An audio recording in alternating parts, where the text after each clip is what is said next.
আসসালামু আলাইকুম। শামাইলে তিরমিজির অনলাইন তালিম থেকে পড়া হচ্ছে, তালিম শুরু করা হচ্ছে।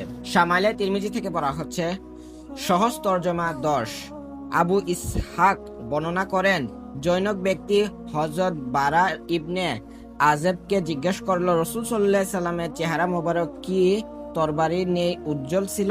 উত্তরে তিনি বলেন, না, বরং পূর্ণিমার চাঁদের নেই উজ্জ্বল এবং কিছুটা গোলাকার ছিল।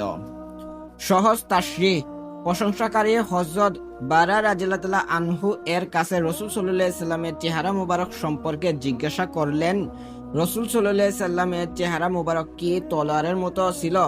এ প্রশ্নে দুটি অর্থ হতে পারে। এক, উজ্জ্বলতা তরবারির সাথে তুলনা দেওয়া। দুই, লম্বাটে হওয়ার দিক দিয়ে তরবারির সাথে তুলনা হওয়া।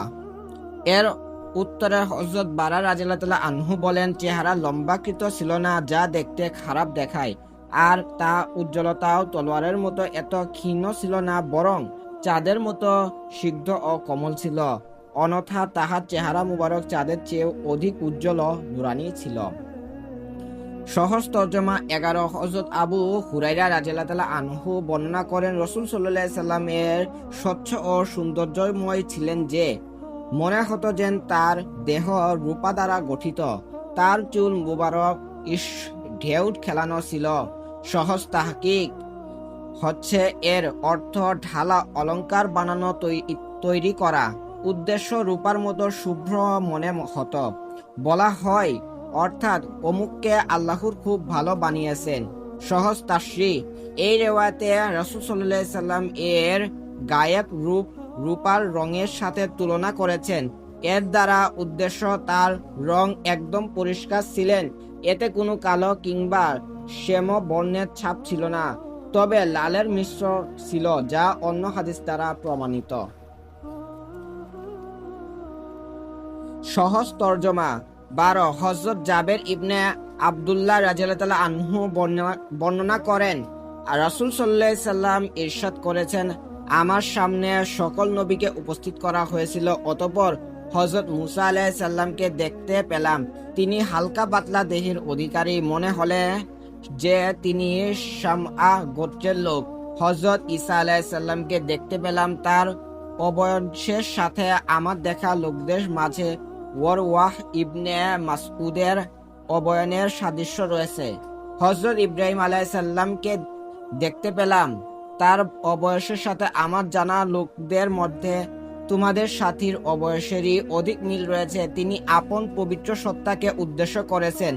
আর হযরত জিবরাইল আলাইহিস সালামকে দেখতে পেলাম, আমার দেখা লোকদের মাঝে দাহিয়া কালবির সাথে তাহার অধিক মিল রয়েছে। সহজ তাহকিক, জুয়াদের উপর জবর এবং রা সাকিন অর্থাৎ হালকা শরীরের অধিকারী, অল্প গোস্ত বিশিষ্ট।